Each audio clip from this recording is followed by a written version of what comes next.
No venimos a hablar de los cohetes de Israel y en su justa eh, reacción por los ataques desmedidos del terrorismo.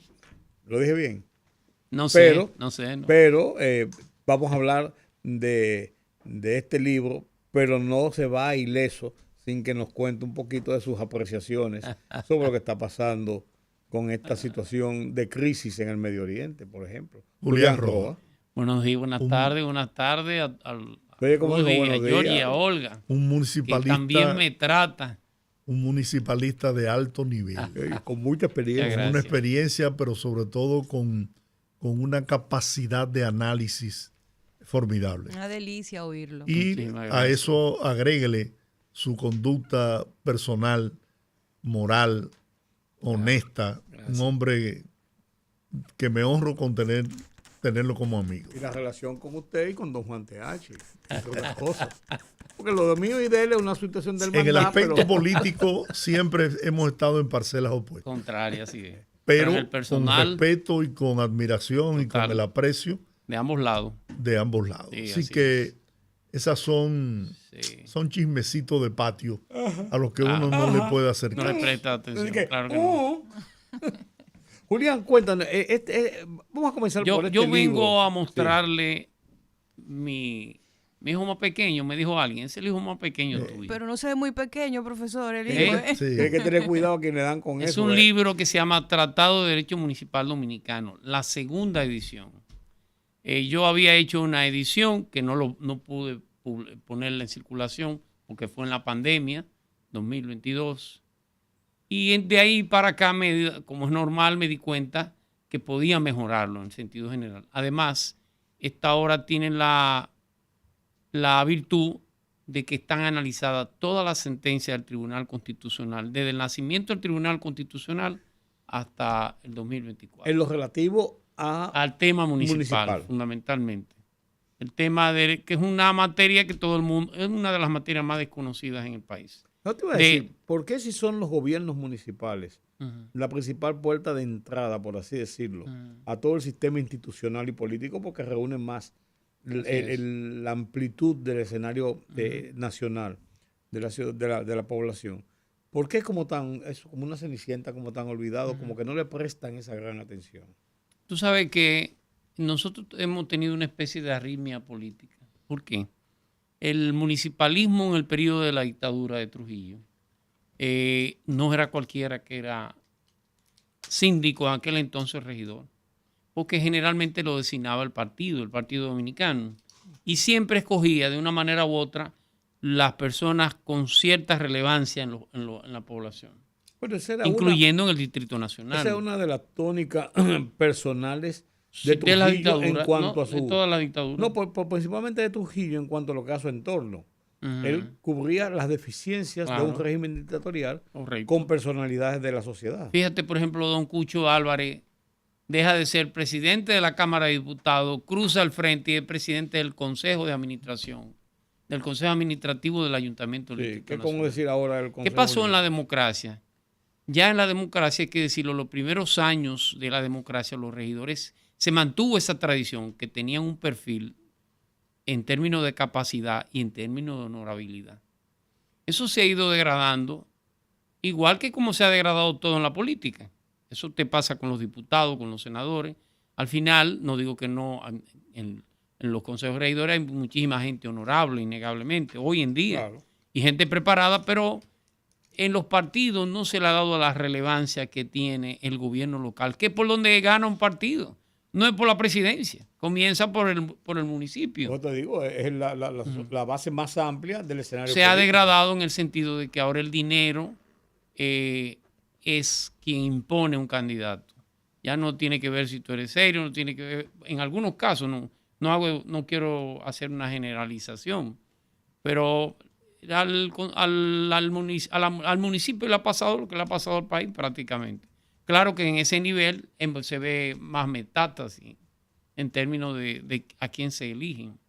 Pero esta obra te quiero decir, inclusive, la vamos a poner en circulación el 17 de octubre, jueves 17 de octubre, en la Liga Municipal Dominicana. La gente me dice, ¿por qué la liga? Bueno, porque esa es la casa de la municipalidad. Sí, lógico, lógico. Pero que la coordina la oposición, ¿no? Eso no tiene que ver. La coordina quien la coordine. La coordina Víctor de Asa, que es un gran amigo y le agradezco todo el apoyo que me ha dado. Y es un municipalista de lo más acabado en el país, innegablemente.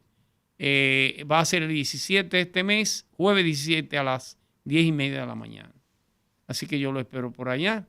El libro, y perdóname que me dé un poquito de bombo, como dicen, el libro está prorrogado por don Milton Ray Guevara. El prólogo, perdón, no es prólogo. El prólogo es de don Milton Ray Guevara, que bueno, todos sabemos el nivel Yo lo he oído mencionar. de don Milton. Yo lo he oído mencionar. Y también tiene un prólogo de Eduardo Jorge Prats, dos constitucionalistas de los abogados de más prestigio. Está comentado por el magistrado Rafael Vázquez Goico, que es el juez de la sala administrativa de la Suprema Corte de Justicia, y está comentado por Olivo Rodríguez Huerta, que es un excelente abogado constitucionalista también. O sea, y no es porque ellos lo han hecho porque entienden que el libro tiene el valor y el peso en términos doctrinarios que debería tener. Es una obra, repito, que me siento orgulloso porque uno hace algo y después se da cuenta que puede mejorarlo mucho más. Bueno, vamos a dejar la municipalidad. Y lo he hecho bajo perdóname Rudy, termino, de dejar un legado en el ámbito municipal que compartí con George, inclusive compartimos 4 años. Pero nos peleábamos muchísimo porque él era de una bancada y yo de otra. Y bueno, un honor. Imagínate, don Ney Arias Lora. Nos peleábamos, pero al final coincidíamos. Sí. En la mayor parte. Porque había un tema moral en muchos casos. Por último, y eso es intransigente. Déjame decirte quién coincidía con nosotros, doña Lala, la que era esposa de José Francisco Peña. Sí. Siempre coincidíamos casi en muchas cosas. O sea, este es un legado que yo quiero dejar a la municipalidad. Por eso que dicen que Giorgio es tu jefe político. Bueno, Giorgio es mi jefe fraternal, de hermandad, de amigo, de hermano. Orgulloso de Giorgio Rodríguez, siempre me voy a sentir. ¿Dónde se puede comprar el libro? Ya está en la librería jurídica. Y ahora cuando se ponga en circulación, yo haré una especie de romería. Iremos ayuntamiento por ayuntamiento intentando colocar el libro. Venderlo, porque usted sabrá lo costoso que es hacer un trabajo de este tipo, pero creo que vale la pena. O sea, 17 de octubre. 10:30 de la mañana en la Liga Municipal Dominicana. Así es. Bueno. Vamos a hablar un poquito de política. Ajá. Porque y después vamos a hablar de política internacional. En la fase política se han producido 2 acontecimientos, 2 hechos en la tarde de hoy precisamente. Tú siendo un hombre que tienes afinidades con uno de los partidos y no con ninguno de los 2 de lo que voy a mencionar, es el caso de la renuncia de Domingo Contreras, también que participó contigo en el Ayuntamiento del Distrito Nacional. Un gran municipalista. Domingo Contreras, de su renuncia del PLD y la carta de advertencia de Guido Gómez Mazara a la dirigencia del PRD del PRM por las apetencias eso daño internas. El cocido, pero que me puso bien. Las apetencias de lanzar candidaturas ya en este proceso. Bueno, ¿Cómo tú ves que van en paralelo situaciones de la política comenzando apenas un periodo de gobierno? Le confieso que las 2 informaciones las recibí aquí de ustedes. Bueno, y ahora como hay un Mr. Google, uno busca ahí y ve la información. Y ahí te las envié las 2, las cartas. Sí, ahí vi.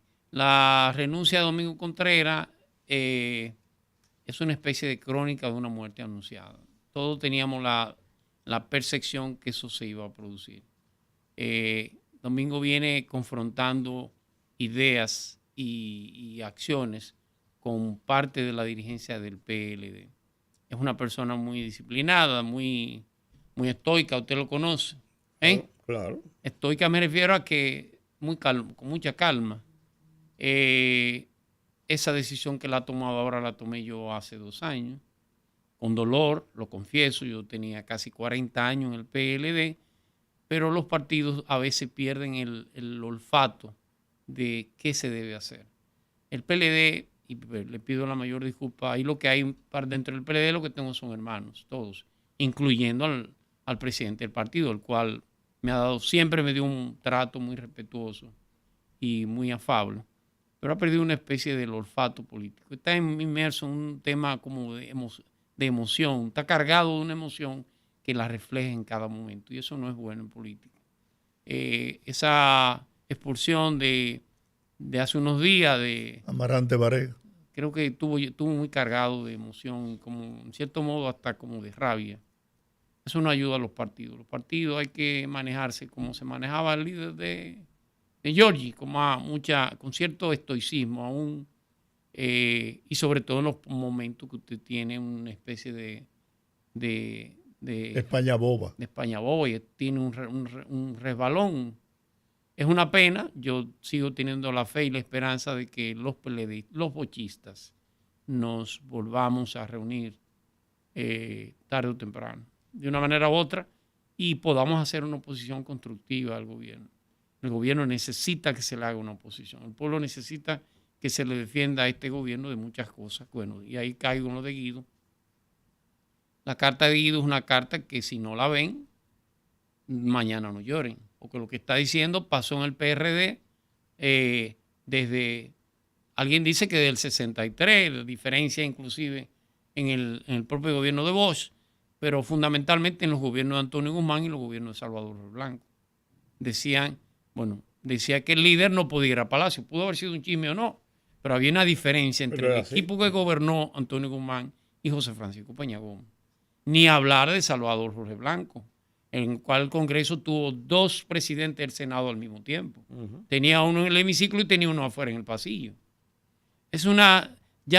Antes creíamos, yo era de los comparones que creía que esa diferencia política era nada más del PRD, hasta que me llegó a la casa. Y el PLD se comportó y todavía se sigue comportando bajo ese mismo espejo de eso. En política hay que ceder más, que el que cede muchas veces termina obteniendo mayor beneficio.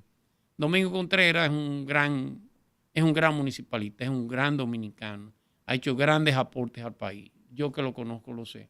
No coincido con él en algunas cosas. Hay planteamientos políticos en los cuales no coincidimos, pero lo he manifestado y nos hemos respetado mutuamente. Soy una persona con la que estuve cerca, y Guido Gómez tiene una peculiaridad muy personal. Guido tiene mucho arrojo, es muy fuerte en sus convicciones. Muy fuerte en sus convicciones. Creo que el que lo está diciendo al PRM se lo puede escribir en piedra, porque es una verdad absoluta. Pero el PRM le está pasando lo que le pasó al PLD. Ojalá no. Lo único que la enfermedad la ha comenzado muy temprano. Ojalá no se muera de éxito. Bueno, pues a lo mejor tiene tiempo para vacunarse. Ojalá. Nosotros esperamos desde la fuerza del pueblo que llegara al poder en el 2028, si Dios quiere, con el presidente Leonel Fernández. ¿Y por qué te sotorríes? No, porque para eso estamos en política, ¿no, verdad? Claro. Yo estoy afuera, pero yo espero batear en el 28, si Dios quiere. Llegar al poder de nuevo en los mejores gobiernos que se han hecho en este país. Porque toda la vida es un sueño. Y los sueños, sueños son. No es así, no. Querido amigo, te pido excusa porque voy a un compromiso de un reconocimiento al doctor José Plácido Montero. Estoy invitado. Me le da un abrazo de mi parte. Y tengo que estar ahí. ¿En representación del grupo? Sí. Sí, de la Peña, por lo menos. De la Peña, claro. Feliz tapón, don Julián. Abrazo, Giorgi. Gracias, Giorgi, que te vaya bien. Julián. Perdóname que no puedo dejar de mencionar, con lo del libro, a Kelvin Cruz, de Fedomo. Kelvin fue, con este libro, me dio un gran apoyo económico, lo voy a decir, y solidario, y de apoyo para que lo terminara. Vuelvo, insisto, y hay que ser agradecido. Le agradezco a Kelvin Cruz, hoy es ministro de Deportes, y él era alcalde de La Vega. Y presidente Fedomo. Y presidente Fedomo, le agradezco esa solidaridad que siempre ha tenido conmigo, y yo con él, debo decirlo.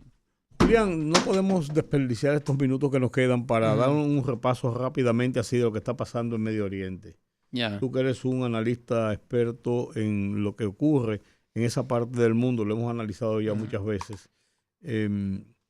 ¿Y qué tú crees que esta escalada va a dejar finalmente. ¿Tú crees que será un episodio más en la vida del Medio Oriente y que todo volverá a las aguas a los niveles acostumbrados, llenos de tensiones, pero sin mayores hostilidades, o que esto pudiera degenerar en una situación más crítica? Esto es una especie de déjà vu del año 67.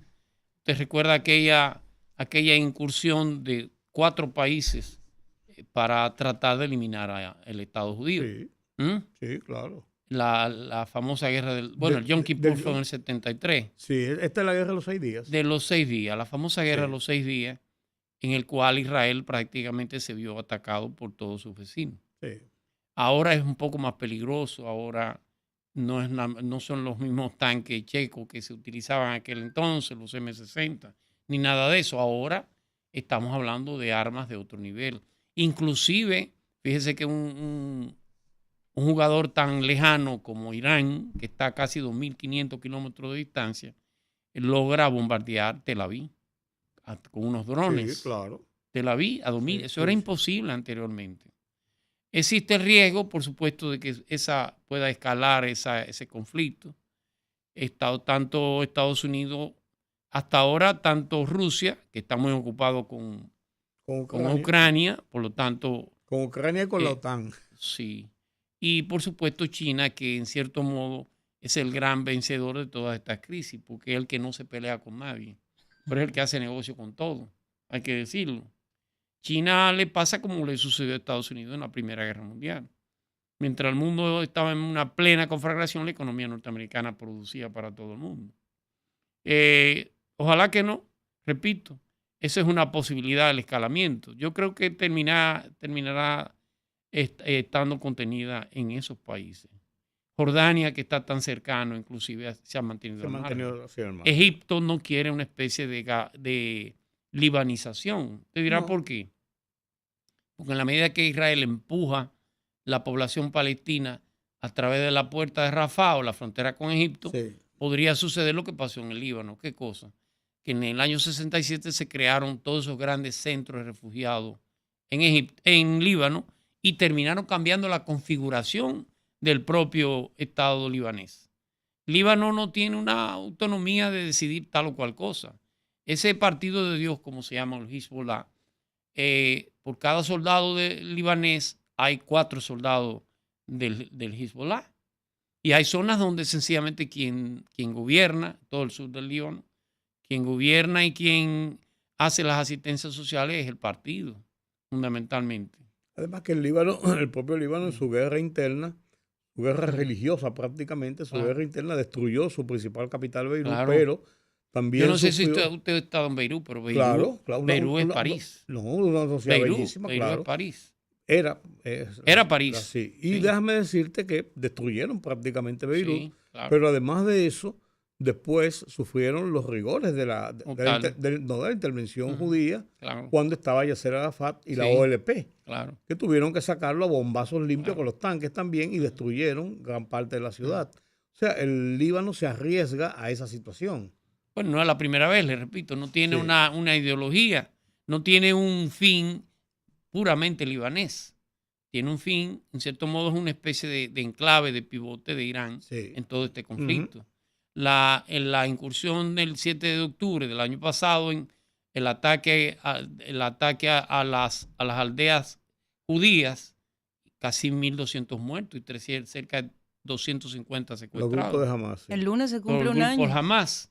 Hamas es un grupo igual pro-iraní. Pero mire la casualidad de la vida.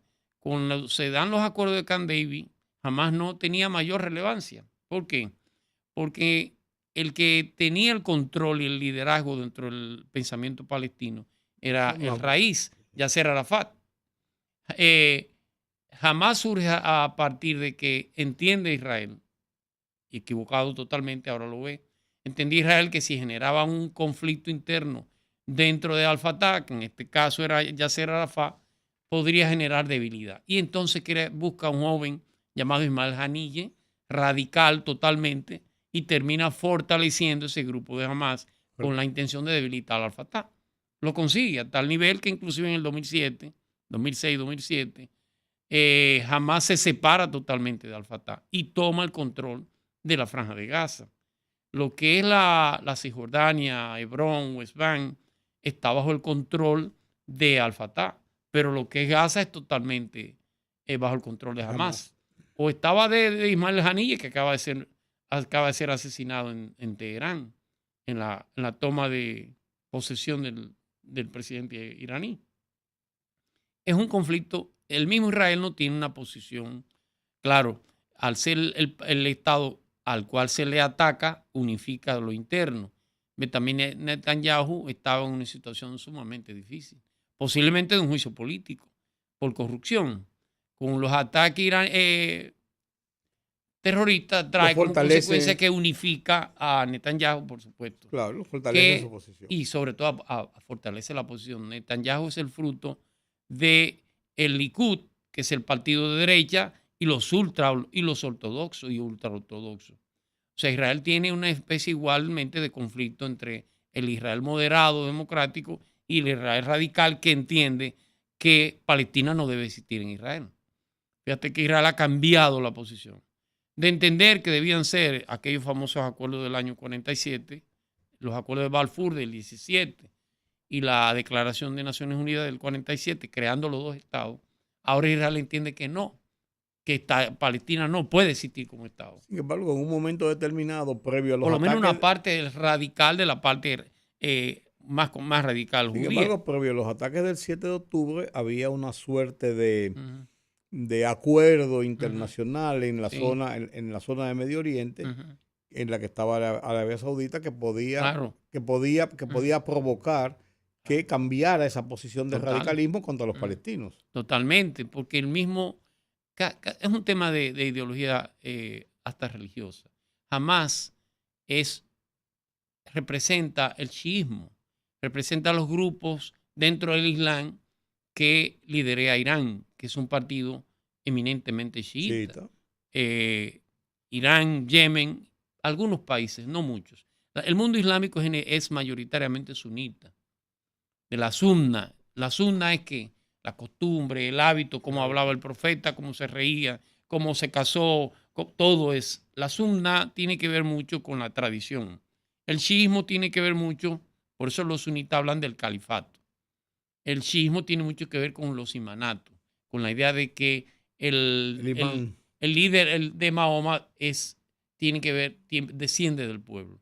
Y esa visión tiene dos polos está representado el chiismo en Irán y está representado el sunismo en Arabia Saudita. Por lo tanto, la idea de que Israel casi llega a tener embajadores en Arabia Saudita, en Riyadh y viceversa, hubiera, por supuesto, elevado la posición en Israel dentro del mundo musulmán a una posición muy cómoda. Después de estos ataques, la propia Arabia Saudita le va a dar trabajo decir que va a llegar a algún tipo de relaciones diplomáticas con Israel. Todo eso tiene que ver en ese mundo.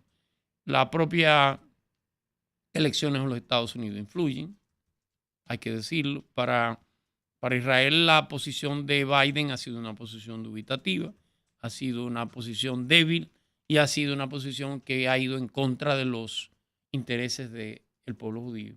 La propia ya candidata a la presidencia, Kamala Harris, ha planteado la idea de que hay que abandonar Gaza, que ha sido un genocidio en Gaza. Y no deja de tener razón, porque la verdad que la respuesta de Israel, con la razón que tuvo y la motivación, con casi 1,000 muertos, la respuesta va por casi 50,000 palestinos. 40 y pico mil. O sea, es desproporcionada. Estaba viendo que en los ataques al Líbano iban 1,000 y tantos muertos ya. Algo que me preocupa y ha pasado sin mayor ruido es el tema de los beepers y los walkie-talkie. Sí. Bueno. Esa es una tecnología que el mundo no conocía. No. ¿Cómo tú tienes un teléfono de 5 años y el teléfono te explota en el oído de un momento a otro? Con una tecla que se le dé a 3,000 kilómetros de distancia, eso es una tecnología que ahora podrá estar. Claro, Israel no ha reivindicado esos atentados, pero es muy difícil que no hayan sido ellos. 1928 muertos iban al día de hoy en el ataque de Israel al Líbano. Sí. Según dice el país. Sí, el caso de los beepers, el caso de los walkie-talkie. Esas personas tenían casi 3 años con esos equipos completamente. Habían sido comprados especialmente para Hamas, para Hezbollah. Y por supuesto el último es la muerte de Nasrallah, de Zayed Nasrallah, que es era el líder del Hezbollah. Como con una especie de cirugía quirúrgica, milimétrica, como le meten un misil exactamente donde está el búnker de él. O sea, Israel, se quiera o no, se está defendiendo, pero lo de Gaza ha sido desproporcionado totalmente. Los muertos son en exceso. No es verdad que Israel va a desaparecer Gaza, va a desaparecer a Hamas. Hamas es un sentimiento en Gaza. Ni es verdad que Gaza va a poder eliminar al Estado judío. Y por desgracia no hay quien medie en ese conflicto. Naciones Unidas, bueno, acaba Israel ahora, creo que el día de hoy, de declarar no grato la presencia del secretario general de Naciones Unidas. De Guterres.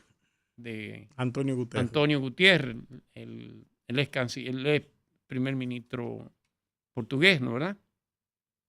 Es una situación complicada. Hezbollah, que ha lanzado un centenar de misiles hacia su vecino país del sur, da cuenta que por primera vez se producen enfrentamientos entre soldados israelíes y fuerzas de Hezbollah. Sí, porque Israel incursionó ya en el sur del Líbano. Con tanques y todo. Sí. ¿Hasta dónde llegará? Bueno, eso no se sabe. Usted ha estado en Israel. Hay una triple frontera. Sí. Siria, Jordania e Israel. Sí. En lo que, bueno, el punto que usted conoce más alto es la altura de Golán, que está en el norte de Israel y al sur de Siria. Que fue en un momento determinado un punto emblemático. No, innegable. Israel decidió tomarlo como medida de seguridad. Esa altura de Golán, yo estuve ahí, es por lo menos 2 veces la altura de Jarabacoa. Pero tú puedes ver la llanura completa. Se domina completo todo. Significa que todos esos pueblos han tenido que ser evacuados. Por eso Israel lo tomó. Claro, como totalmente. Un punto estratégico. Como tomó el Sinaí, después lo devolvió, o tomó la Cisjordania, que se ha quedado en, bueno, Jerusalén. Acuérdense que Jerusalén antes del 67 era parte de Jordania. Sí.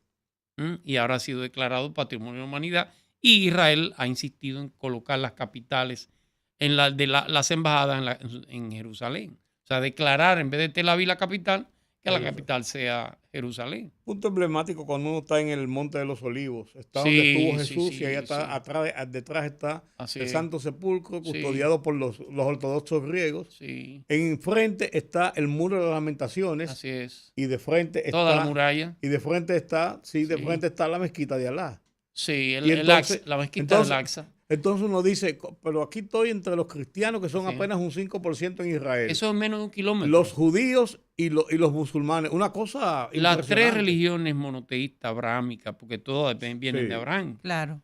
Las 3 religiones monoteístas están colocados sus grandes santuarios en menos de 1 kilómetro. Sí, lineal. La diferencia entre la mezquita del Aqsa y el Muro de las Lamentaciones es una pared. Sí, el muro. Es el muro. Es el muro. Eso es inconcebible. Entonces, ¿cómo te dice? Sí. ¿Cómo se da eso?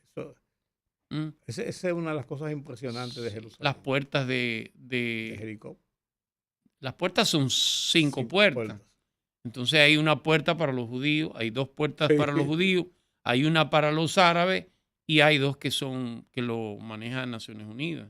Pero a ningún árabe, ningún judío se le ocurre pensar que puede entrar por una puerta árabe. Es complicado. Además, vuelvo al tema radical de los judíos. Esos grupos del Likud y los grupos ortodoxos han ido invadiendo territorio que el propio Israel le entregó a los palestinos. Correcto. La zona de Hebrón, todo lo que tiene que ver con el centro de la Cisjordania, hacen los asentamientos ilegales. En medio de un barrio judío, en barrio palestino, te meten 2 edificios judíos y comienzan a expandirse y comienzan a compararlo todo. Y no te meten rojo. Es un conflicto tremendo. No te meten rojo y ponerle pintura de otro color. No es un conflicto terrible.